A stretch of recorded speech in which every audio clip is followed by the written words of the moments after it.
O'zingga kengligi yer osmonchalik bo'lgan jannatni eslatgin. Bu dunyoda och qolasan, chorasiz qolasan, xafa bo'lasan, kasal bo'lasan, haqlaring poymol bo'ladi, zulm ko'rasan, shunda tushkunlikka tushib ketasan. Hayotdan zerikish paydo bo'ladi. Agar mana shunday holatga kelib qoladigan bo'lsang, birodar, Robbini huzurida seni kutib turgan, sen uchun tayyorlab qo'ygan jannatni o'zingga eslat. Inshaalloh o'sha jannatga borasan. Mana shu e'tiqod bilan yashaydigan bo'lsang, ustingga kelayotgan, seni yuragini siqayotgan bu balolar, musibatlar hech narsa bo'lmay qoladi. Aqlli insonlar o'zlarini oxirat uchun ishlashadi. Chunki oxirat bu dunyodan ham yaxshiroq, ham boqiroq. Ahmoq odamlar bo'lsa, mana shu dunyoni o'zinigina o'zlariga qarorgoh deb bilishadi. Shu dunyo hayotini, huzur halovatini orzularining cho'qqisi deb biladi. Alloh taolo aytadi: "Bal tu'sirunal hayatad dunya val axiratu xoyrun va abqa." Yo'q, sizlar dunyoni ustun ko'rasizlar. Vaholanki oxirat ham yaxshiroq, ham boqiroq. Birodar, dunyodan zerikkan bo'lsang, muammolardan to'ygan bo'lsang, ko'ngling sovib ketayotgan bo'lsa hayotdan, seni oxiratda kutib turgan jannatni eslat. Shunda bu musibatlarning hech narsa bo'lmay qoladi. Musibatga eng besabr odamlar kimlar bo'ladi?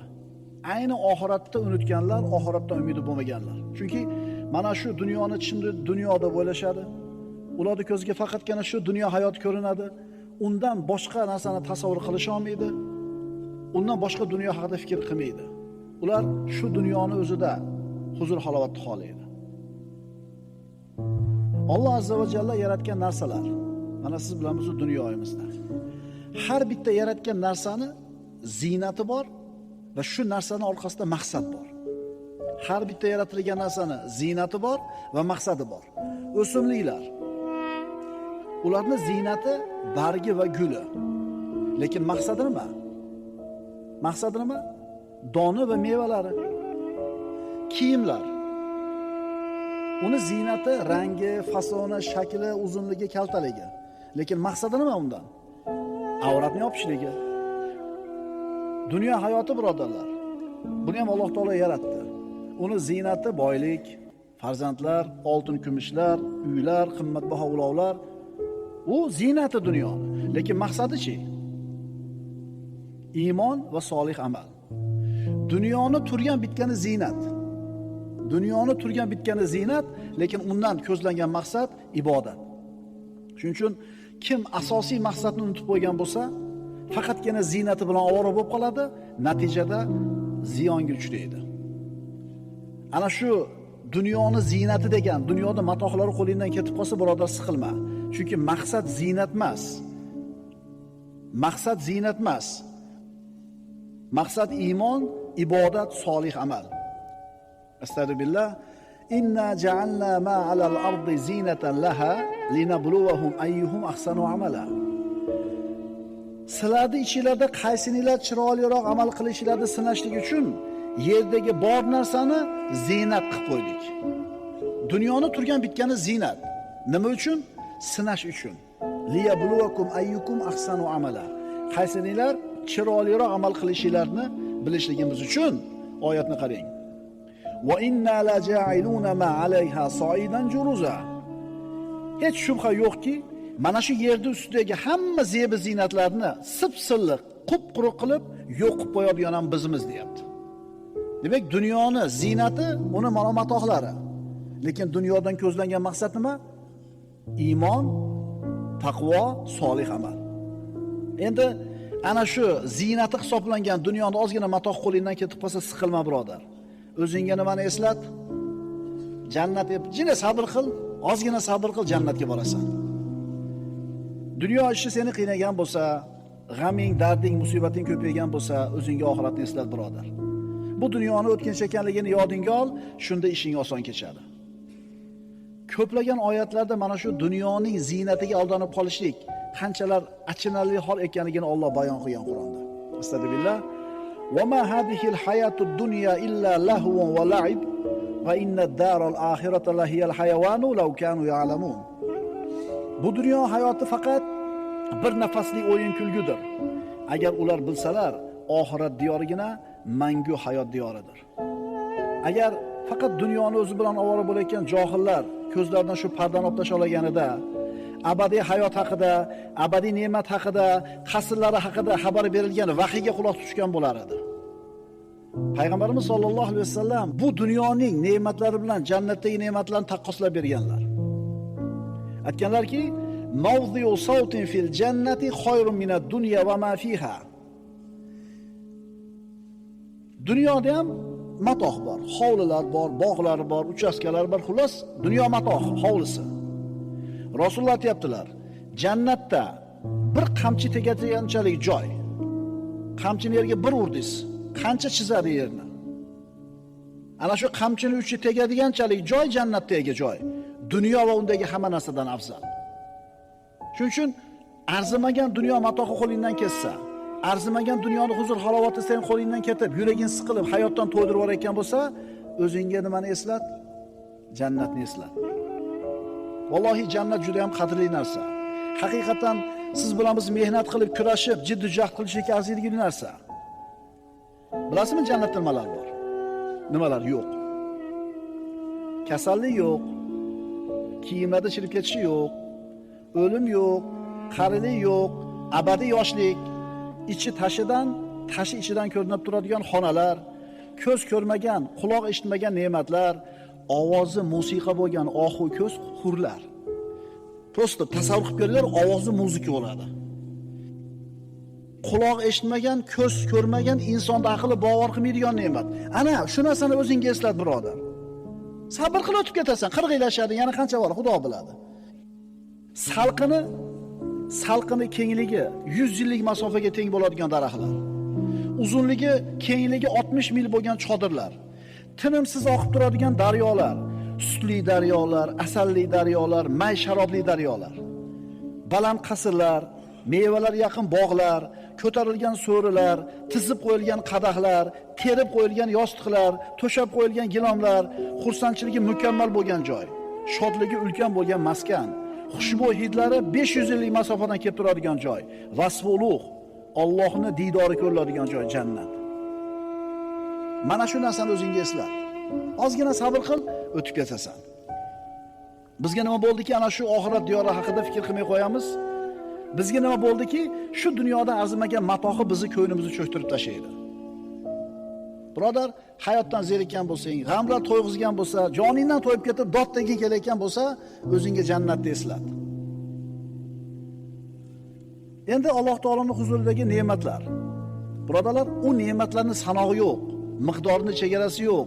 Abadiy yoshlik, abadiy sog'lik, abadiy qasrlar, bog'lar nihoyasi yo'q. Rosa puling ko'paydi, 60 ga kirganingda, 50 ga kirganingda. Hamma yo'g'ing bor, o'sha qarisan o'sha sen. Pakirishkani yangisini qo'yganing bilan qo'lsa o'tirgan, hadavoy to'kilgan, faralar xira, yog'yapti korobka, stuk bor motorda, to'rtta pakirishkani yangi qo'yganing bilan o'zing tugading-ku. Unga yo yetasan yo yetmaysan. Lekin sen oxiratni o'ylaginda abadiy yosh bo'lasan. Erkaklar 33 yoshda bo'ladi erkaklar. Ayollar 18 yoshda bo'ladi. Hech kim qarimaydi. Uyga ketish kerak degan g'am yo'q. O'tirgan joying seni vataning, o'tirgan joying maskaning. Ko'p yeb qo'yibman, qonnim olib ketdi noshpabga. Suvni ko'p ichib qo'yibman, uxlamadim kecha, unaqa gap yo'q birodarlar. Shuning uchun dunyodan zerikib, hayot seni siqib to'yg'izgan bo'lsa, o'zingga shu jannatni eslatgin. Aqlingni ishlatib ko'r birodar. Fikr qil. Qaysi hovli uchun ishlashlik to'g'ri bo'ladi? Qaysi hovlini g'amini qilishlik to'g'ri bo'ladi? O'zingga jannatni eslat. Hayotdagi musibatlar seni uchun yengil bo'lib qoladi. Modomiki sabr bilan, iymon bilan, qanoat bilan yashar ekansan, jannat seniki bo'lar ekan. Modomiki shunday ekan, bu musibatlar nima degan narsa? Payg'ambarimiz sollallohu alayhi vasallam aytadilar, jannatga jannatiylar kirganda nido qiluvchi nido qiladi. Ey jannat ahli, sizlar bu yerda yashaysizlar, hech qachon bu yerdan chiqmaysizlar. Abadiy tirik bo'lasizlar, hech qachon o'lmaysizlar. Doim sog'lom bo'lasizlar, hech qachon kasal bo'lmaysizlar. Doim yosh bo'lasizlar, hech qachon qarimaysizlar. Ne'matlarda doimiy bo'lasizlar, hech qachon baxtsiz bo'lmaysizlar. Ketgin kelib ketdimi? Endi savol. Kirammikinman jannatga? Ha, bu xavotir yaxshi xavotir. Chunki bu qo'rquv bo'lishligi kerak. Mo'min odam Allohning rahmatidan umid, azobidan qo'rquv degan ikkita qanotning o'rtasida turadi, lekin mo'tadil ketadi. Jannatga kirammikinman? Men ham o'tarmikinman? Amallarim kifoya qilarmikin? Bu qo'rqishlik, bu tabiiy hol. Bu umid, qo'rquv bo'lishligi kerak. Nabiy sallallohu alayhi vasallam bir yosh yigitni o'lim arafasida kasal bo'layotganini kirib ko'rdilar. Ahvoling qanday bo'lyapti? Kayfa tajiduk deganida, ya Rasululloh, Allohning azobidan qo'rqyapman, lekin rahmatidan umid ham qilyapman dedi. Payg'ambarimiz aytdilar, kimning dunyodan chiqib ketayotgan holatida Allohning azobidan qo'rqishi va rahmatidan umid qilishi bor bo'ladigan bo'lsa, shu ikki narsa jamlansa, Alloh qo'rqqanidan panoh berib, umid qilgan narsasi yetkazadi dedi. Kelasan inshaalloh birodar. Dunyoda iymon bilan o'tgin. Qo'lingdan kelgan solih amallarni qilgin. Kalima bilan chiqib olgin, inshaalloh jannatga kirasan. Ana shu jannatga kirishingni o'zingga eslatgin. Dunyo mushkulalari, muammolari seni siqib o'ldirmaydi. Alal oqibat Robbil alaminning mehmonxonasiga jannatga kirar ekansan, bu mashaqqatlar unutilib ketadi. Kambag'allikdan, kamchilikdan, tinkasi qurigan, musibatlarga uchrab ezilib ketgan banda o'zingga shu jannatni eslatgan. Dunyo hayoti bilan oxirat hayoti.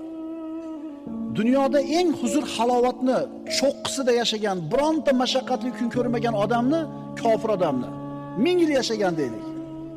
Qiyomatga borganda jahannamga hukm bo'ldi, kofir edi. 1000 yil yashagan huzur halovatni cho'qqisida. Boyaga odamni jahannamga bir marta solib chiqariladi deyiladi hadislarda. Kuygan ko'mirdek qop-qora bo'lib chiqadi. Ko'mirdek qop-qora bo'lib chiqadi.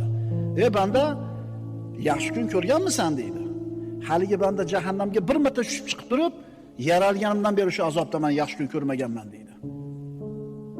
Endi dunyoda eng qiyinchilik, mashaqqat hayotini ko'rgan, bironta bir yaxshi kun ko'rmagan mo'minni jannatga bir marta solib chiqarganda 14 kechalik to'lin oydek yorib chiqadi, yashnab.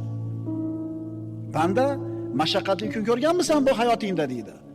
Yo'q, yaralganimdan beri rohatdaman deydi. Shuning uchun birodar, o'sha jannatni o'zingga eslatgin-da. Bu seni qiynayotgan muammolar, mushkulalar nima emas? Hech narsa emas. Bu hayotda dunyoni misoli, oxiratda hayotning misolini oldi. Nimaga o'xshaydi? Bir arqonni tasavvur qiling, nihoyasi yo'q. Boshi 10 santimetrga kraska surkab qo'yildi. Mana shu 10 santimetr joyi dunyo hayoti, arqonning qolgan qismi abadiy hayot. Hech qancha emas ekanmi? Ozgina sabr qilaylik. Abadiylik oldida 1000 yil yashasang ham hech narsa bo'lmay qoladi bu hayoting. Bu hayotda dunyo bir nafaslik o'yin kulgi xolos. Albatta Allohdan qo'rqadigan kishilar uchun oxirat diyori yaxshiroqdir. Aqlinglarni yurgizmaysizlarmi deyapti Alloh. Payg'ambarimiz sollallohu alayhi vasallam aytadilar: "Law kanatid dunya ta'dilu indallohi janaha ba'uda ma saqa kafiran minha shurbata ma." Biz juda ham qadrli deb hisoblayotgan dunyo matohi, juda ham qimmat narsa, qadrli deb o'ylayotgan dunyo matohini payg'ambarimiz aytibdilar. Agar bu dunyo ichidagi hamma ne'matlari, boyliklari Allohning nazdida chivinning qonatishchalik qadri bo'lganida, Allohga bu dunyoda qadri bo'lganida, kofirlarga bir xo'plam suv bermasdi bu dunyoda. Ya'ni bu dunyo ne'matidan bir xo'plam suvni ham bermagan bo'lar edi. Lekin bizim nazarimizda, johil odamlarning nazarida dunyo matohi katta narsaga o'xshab ko'rinar ekanda. Dunyosi katta bo'lsa, ha Alloh yaxshi ko'ribdi, shuning uchun beribdi deb o'ylaymiz. Dunyo unaqa siz bilan biz o'ylaganda qadrli narsa emas Allohning nazdida. Endi ana shu dunyoning qo'lingdan ketib qolsa siqilma. Unaqa qadrli narsa emas sen o'ylaganchalik. Oxiratni eslat, jannatni eslat, o'sha matoing qo'lingdan ketganiga kuymaysan. Bu dunyoning yana bir o'zgachaligi, dunyoning bir ajoyib xususiyati bor. Nima demaysizlarmi? Tugaydi-da uchi. Bu dunyoning xususiyati shunaqa, tugaydi. Sen tugaysan. Agar dunyo tursa sen tugaysan. Shuni tez-tez unutib qo'yamiz. Shundan keyin jazoga tushib ketamiz-da. Bu xususiyati nima edi? Boy ham kambag'al ham bo'ladi. Musulmon ham kofir ham bo'ladi, zolim ham mazlum ham bo'ladi, shoh ham gado ham bo'ladi. Bu dunyo tugaydi birodar. Bu dunyo shu o'lim bilan tugaydi. Boyni boyligini ketkazadi, kambag'alni kambag'alligini ketkazadi. Zolimni zulmini ketkazadi, mazlumni mashaqqatiga chek qo'yadi. Huzur halovatdagi kayf safoda yashayotgan odamni mana shu narsalarni olib ketadi. Shuning uchun tez-tez o'zingga o'limni eslatib tur. Undan keyin sen boradigan, inshaalloh sen boradigan jannatni o'zingga eslat. Birodar, bir kun tug'ilding, bir kun ketasan. Seni hayoting safar. Tug'ilish degan bekatdan boshlandi safaring. Qabr degan bekat bilan tugaydi. Endi shu ikkala bekatni orasida qaysi o'rindasan? O'rtaroqdamisan yo oxirroqdamisan? Uni bilmaysan. Boshidamisan, o'rtamizdan xabaring yo'q. Buni faqat Alloh biladi. Eng yomoni nima? Ana shu arzimagan dunyo matohi ketganiga siqilib, ustingizga dunyo mashaqqat kelganda siqilib, bo'g'ilib, o'limni esdan chiqarib turgan paytingizda to'satdan o'lim kelib qolishi eng xatarli narsa. Eng yomon narsa shu. Bir solih kishi aytadi, agar menga bugun kechki paytga borib o'lasan desa, amalimga hech narsa qo'sha olmayman deydi. Nima degani bu? Agar kechki payt o'lasan desa, amalimga hech narsani qo'sha olmayman men deyapti. Nima degani bu? Chunki amalini imkon darajasida qilib yuribdi, qo'sha olmaydi. U tayyor o'limga. Hozir desa ham ketaveradi u. Biz u ertaga bir hafta yashaysiz desa, hamma ish tashlab ibodatga kirishamiz. Chunki amallarimiz ozda. Birodalar, o'lim faqatgina jasad hayotining oxiri. Jasadimizning hayotining xotimasi. Ammo abadiy hayotning muqaddimasi. Shuning uchun birodar, o'zingga tez-tez oxiratni, kengligi osmonlar yerdan keng bo'lgan jannatni eslatib tur. Bizni boradigan joyimiz o'sha, inshaalloh. Jannatga kiramanmi, kirmayman, birodar? Robbing haqida yaxshi gumonda bo'l. Jannatga kirasan inshaalloh. Shafaat bor. Payg'ambar sollallohu alayhi vasallamning shafaatlari bor. Bir banda mo'min dunyoda iymon bilan o'tgan, lekin gunohlari ko'p. Do'zaxga hukm qilindi. Do'zaxga olib kirib ketayotganda, do'zaxning eshigidan o'tib ketayotib turib, ostonasiga borib, kirib ketayotib turib, orqaga bir o'girib qo'yiladi deyiladi. Orqaga qarab qo'yar ekan, xuddi bir oxirgi, to'xtatinglar deyishini kutgandaqa. Shunda Alloh taolo to'xtatinglar dedi maloikalarga. To'xtatishadi. Ey banda, nimaga orqaga qarading? Parvardigor, sen haqingda meni gumonim bunaqa emas edi. Seni bunaqa qiladi deb o'ylagan emasman men. Nima deb o'ylagansan? Ha, meni kechirib jannatga kirgizadi deb o'ylaganman deganda to'xtatinglar, kirgizinglar jannatga buni deydi. Kirasan inshaalloh jannatga. Faqat iymon bilan yasha, iymon bilan o't. O'zingga jannatni esla. Dunyoda mushkulalarni unutishing juda ham oson bo'ladi. O'limdan hech kim qocha olmaydi. O'lim hech kimni tan olmaydi. Hech kimga fursat bermaydi. Namrud zo'r hayot kechirdi. Oqibati nima bo'ldi? Namrud yer yuzidagi eng katta podsholardan bo'lgan. Ibrohim alayhisalom davridagi kofir podshoh. Qani hozir u? Ketdi. Firavun o'zining zamonasidagi eng qudratli podshohlardan. Dunyoviy maishati zo'r bo'lgan Firavunni. Oqibati nima bo'ldi? Shuning uchun birodar, jannatga kirishlik uchun amal qilib qol. Robbingga qo'shni bo'lish uchun amal qilib qol.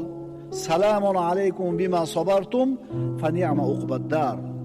Jannatga kirganda maloikalar aytadi, sabr toqat qilib o'tganlaringiz sababli mana shu maskan jannatda sizlarga tinchlik, osoyishtalik bo'lgay va bu naqadar yaxshi diyordir.